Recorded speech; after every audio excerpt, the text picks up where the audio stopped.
Hello, this is Chaff Commander Coffee.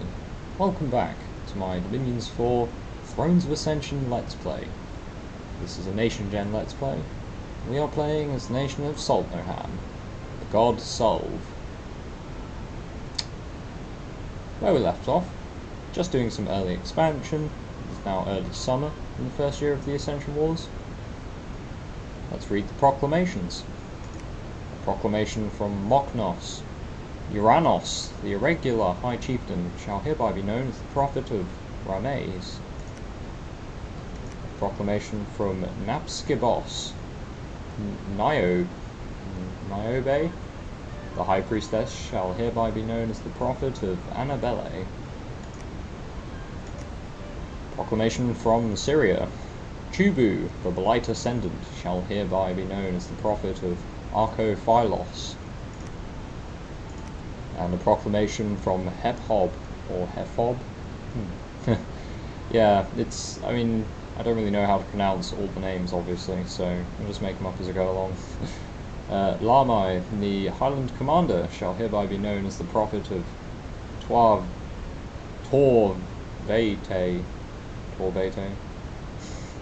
That's what I mean, like, some of the names.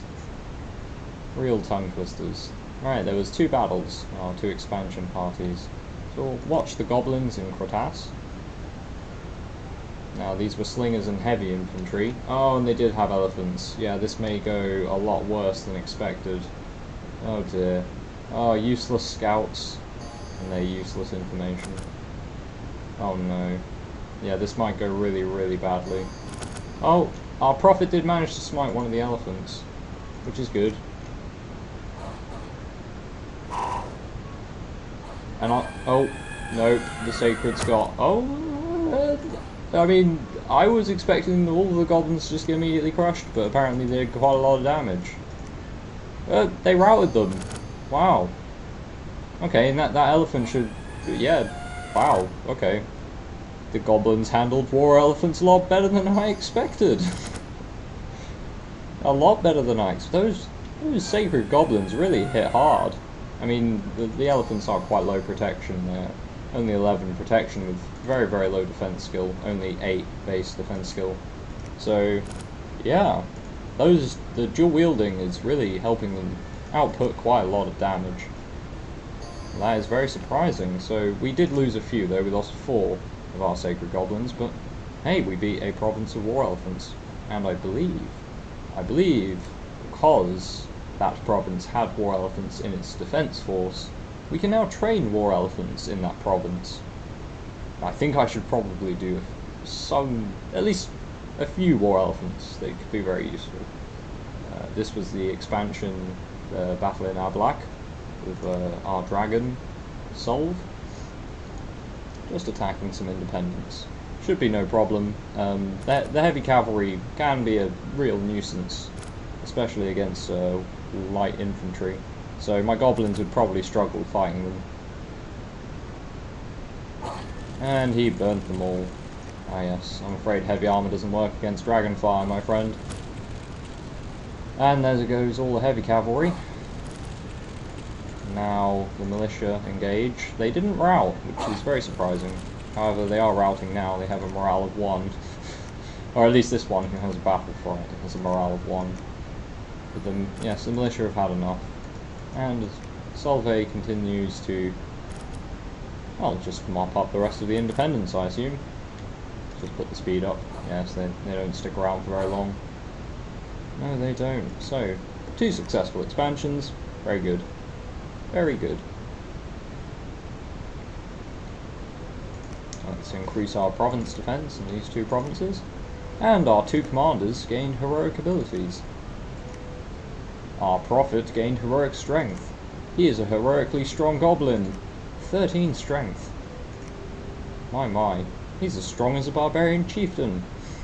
And he's only half their size. Quite impressive there. And our swordsmaster gained lightning reflexes. Increased defense skill. Interesting. Now, since it's single player, I have a bit of a thing with equipping my heroes. Even if they are like useless goblin commander, I would like to equip him and perhaps see how well he does on the front line. Might be a waste of gems. In fact, it probably almost definitely will be a complete waste of gems, but yeah, well, it's fun. It's fun. Right. Lion Tribe. Well, you're the most useless scout in the world. There were 3 war elephants and you didn't see any of them. Useless scout. Right. Well, I suppose you can just continue onwards. Continue east and try to find if there's any other nations that way. Now, plenty of easy options for expansion. Lion Tribe and Deer Tribe, not very powerful. Oh, there's a site in Kratas, an arena. Brings 25 gold per turn. Very useful. It's actually a very good find in the early game. Every bit of gold helps. So here's the war elephants we can recruit. In fact, I could recruit one of them now. I should do that. I should definitely do that. In fact, if I save the resources, the 10 resources not being spent now, if I put them into a war elephant for next turn, and I can recruit another one after that. So I'll have 3 war elephants to play with in 2 turns, which, yeah, war elephants will make quite a large difference, I think. I don't need to queue this one up, so I have 200 gold to spend this turn. And we need to queue the one up. The one overflow. We should recruit more sacreds. Our resources jumped up quite a lot, so those war elephants are expensive, but I would like to get them. I would like to start getting them. I think we'll spend the rest of the gold just unless I can recruit something useful in Ablak. Oh, heavy cavalry, but not enough resources to really make use of that. The mounted commanders do have 60 leadership though, so I may start recruiting one of them. It will take 3 turns. And he is 55 gold. Well, I'm not too bothered, and he would have to move back to the capital. Light cavalry though, not bad. They basically fill the same role as my archers though, and my archers are much cheaper, so I'll save on the light cavalry as well. So we shall just train some more goblins. I think I'm going to get more of these elite skirmishers. They're quite good. Unless I could perhaps spend that gold more efficiently. 3 spearmen, 4 archers. That's better. I spend more of the treasury. So where do we want to expand?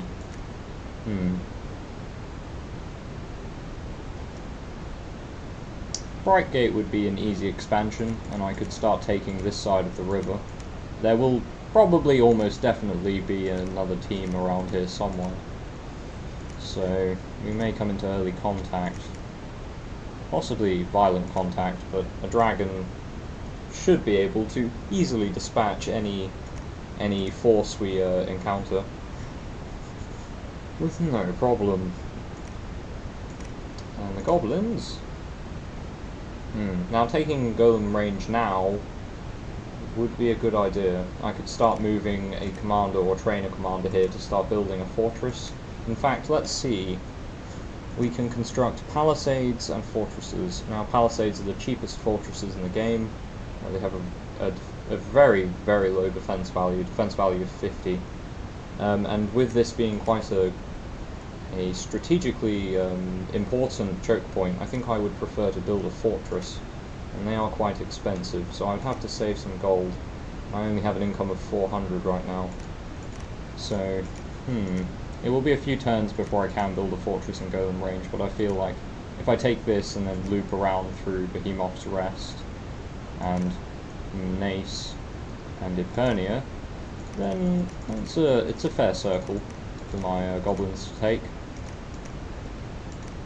And my new commander that I trained in Valgard can go to Saltnohamn, pick up some goblins, and then go to Kratas and pick up some war elephants and move west, possibly to start conquering around the river here.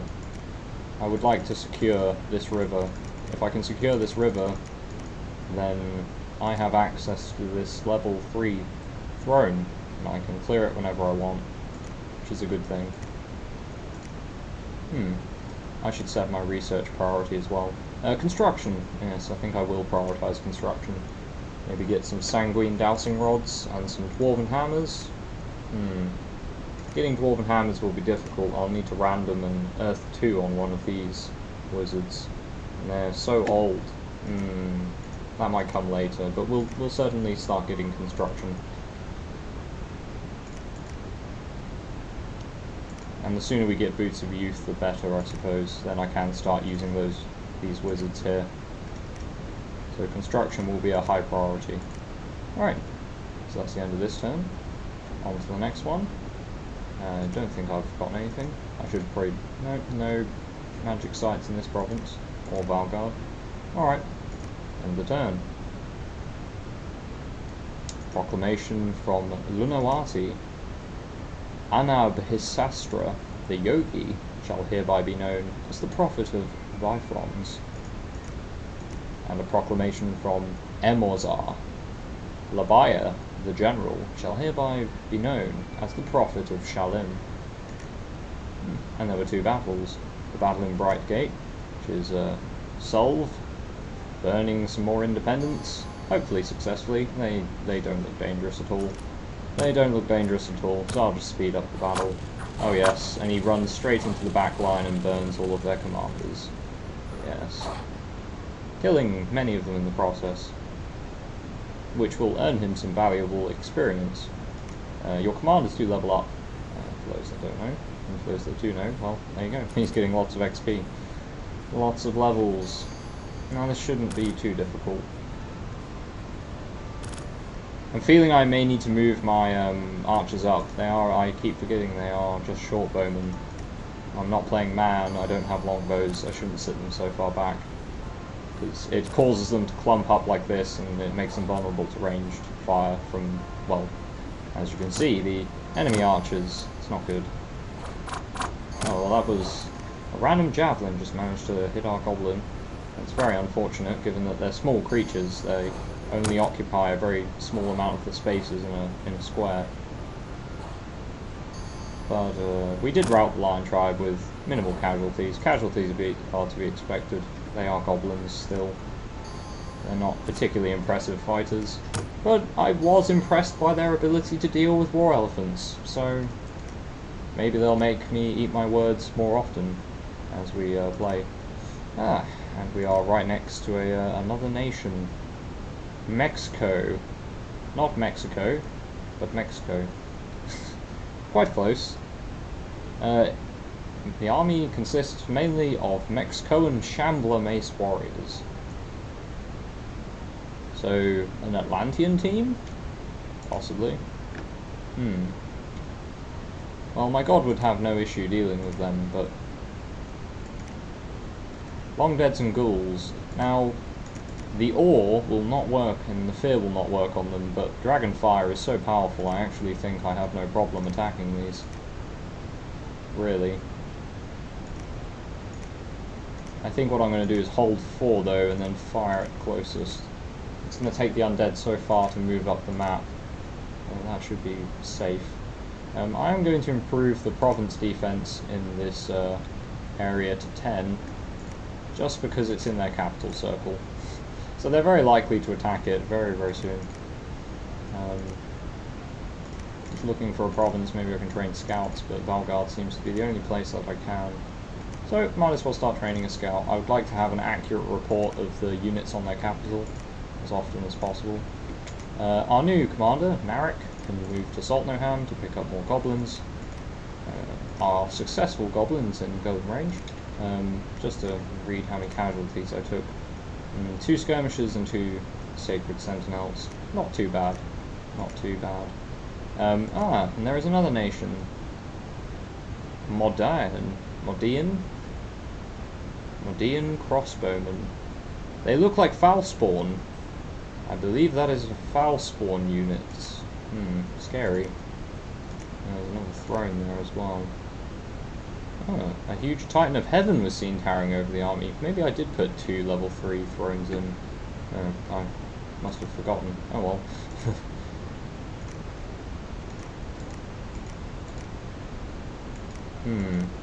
I'll put the province defense here to 10 as well, trying to deter these foul spawn crossbowmen from doing anything silly. Militias, light infantry and heavy infantry. It shouldn't be a problem. We'll go and deal with them. So our two expansions will be from the Goblins and Golem Pass, or Golem Range, going to Behemoth's Rest, and Solve going towards the Silver Swamps to fight the Undead, which may prove a bad decision by me, since his Awe and his Fear will not work, but I'm hoping that his 3 attacks and his Dragonfire will be enough to, well, deal with the Undead. I mean, the Undead aren't particularly powerful, but they can be kind of spooky though. These spooky, scary skeletons. They may be problematic, but we'll have to wait and see. Right, let's recruit some more Sacred Goblins. Another basic wizard. And we'll fill up with... I think amassing more archers is a very good idea. They're so cheap, and we do have 2 tribes next to us, and tribes they wear very little armor, so they would be susceptible to the arrow fire. However, I could use a small unit of these as an arrow bait unit, if you would. Should be fine. I'm hoping I don't need to recruit any more commanders, but I may have to do that.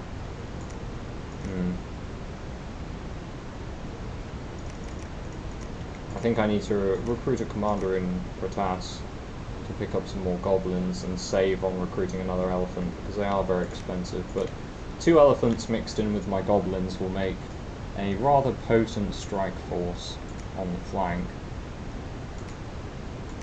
They should be able to just walk all over the deer tribe with no issues. Right, well that's this turn.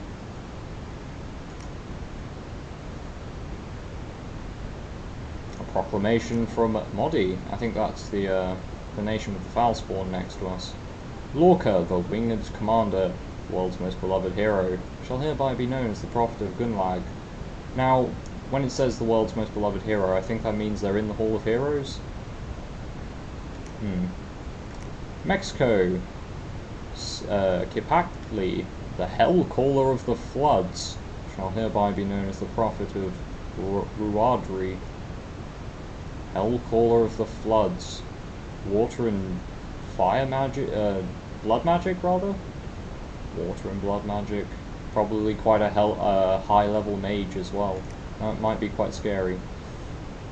Lycia. Igalima, the general, the world's most beloved hero, shall hereby be known as the prophet of Pandaureos. And there was a battle in the Silver Swamps. This was a Solve attacking the undead. Should go just fine. As you can see, the undead are quite slow, as expected, crawling their way up the battlefield. He's not using his dragon. Oh, there's the Dragonfire. And the Dragonfire is quite effective. And the ghouls are running away. Didn't take any afflictions, which is a problem. The undead could have dealt him an affliction there. It was quite dangerous of me to fight these, but never mind, it went well. No problem. There was a Mound King there as well. There was a battle in Behemoth's Rest. This was our goblins expanding into the mountains here. Hopefully successfully. They've done quite well so far.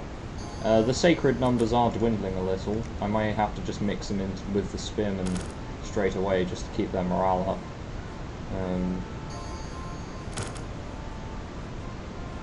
The militia are taking quite a lot of archer fire. And I believe my sacred goblins... Oh yes. Oh, well, 2 for 2. They are fighting superior numbers. Hopefully... Oh, they are routing, unfortunately.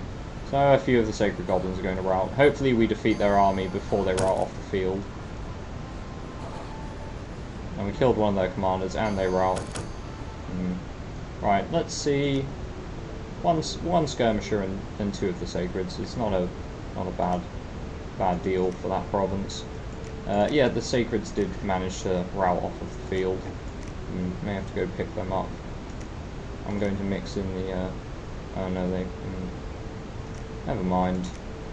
Never mind. I believe this force should be strong enough to take the Lion Tribe anyway. Although I am going to be putting these goblins in box formation.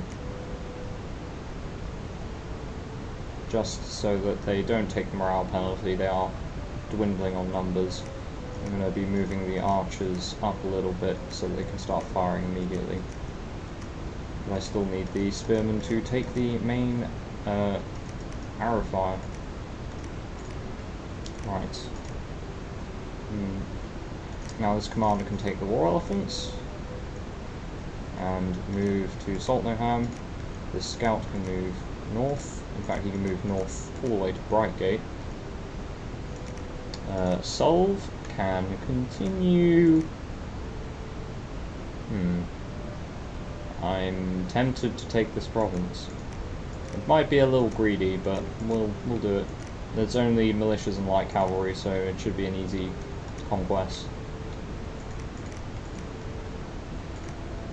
Alright, now what can we recruit in the Silver Swamps?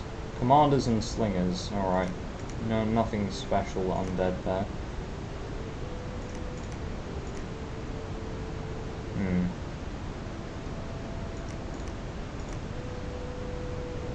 I'll recruit another scout. I might move this scout towards, or the second scout that I'm training, towards the underground. And get a scout on this throne here. Can I train scouts? Cannot train scouts here. Golden range, cannot train scouts. Can train Lion Tribe Witch Doctors, which do have nature magic, which we don't have access to. And they also have 4 randoms. Death we don't have. So two magic paths we could potentially get. And I will be building a castle here anyway, so we will probably recruit at least 1 or 2 of these to search for nature magic sites early on in the game. Let's increase our province defense here by 1. It's not bordering an enemy nation, so I don't think it's that important to increase it further. The AI is deterred by province defense. I mean, players aren't, because it's very easy to deal with, but the AI, they will stay away from provinces that have very high province defense. It's a good idea to use choke points like this and put the province defense quite high just to avoid wars with nations. Once you are at war with a nation, that's it, you're at war with them. There's no peace. You're just at war until one person is destroyed. So you can prevent wars by making sure your borders are very well protected.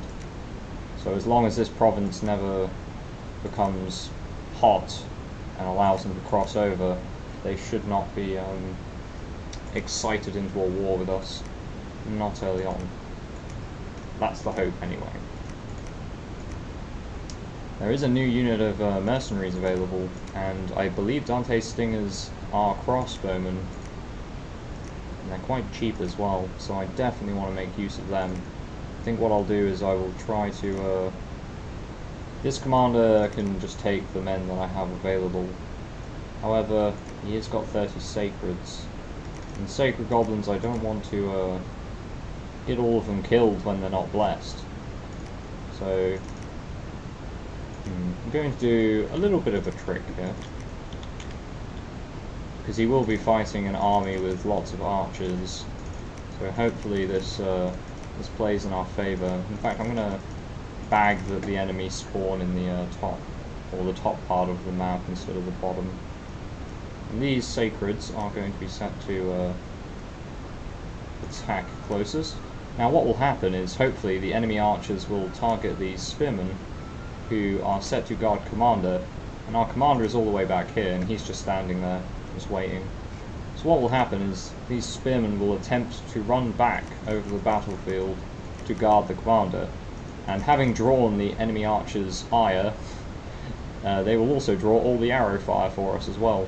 So they will draw the arrow fire away from my main goblins, will charge down the centre here into the enemy ranks, and we should be able to rout them before the archers can kill my commander with random arrow fire.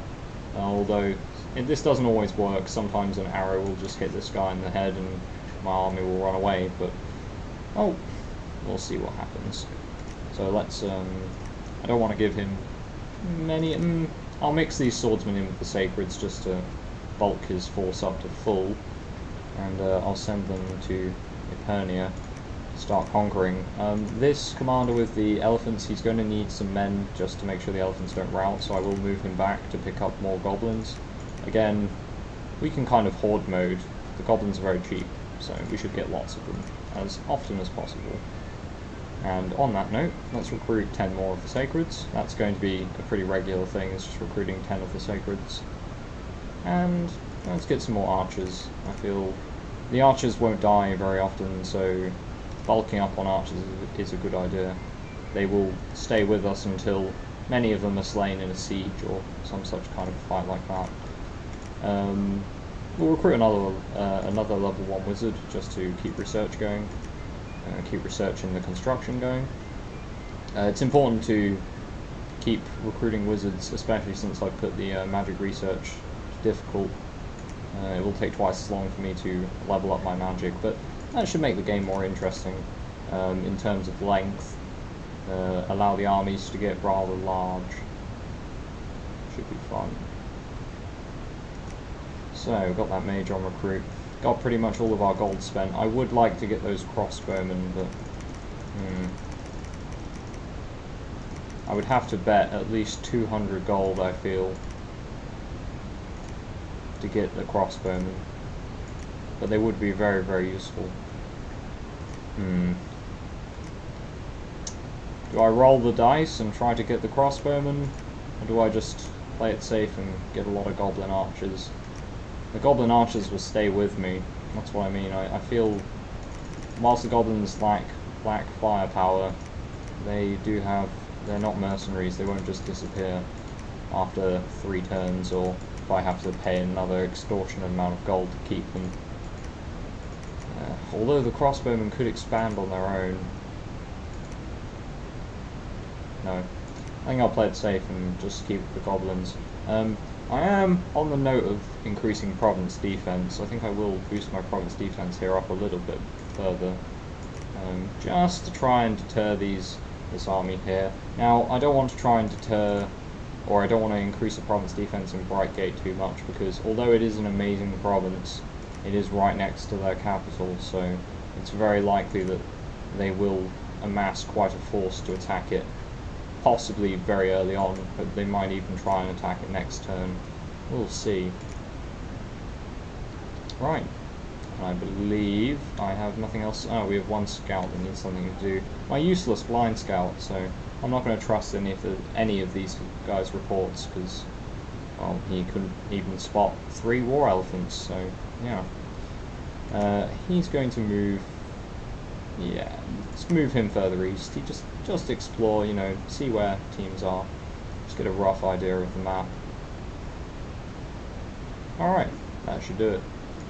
I do have one more. 11 gold. I wonder if I can spend that. I wonder if I can find a way to spend that in a reasonable manner.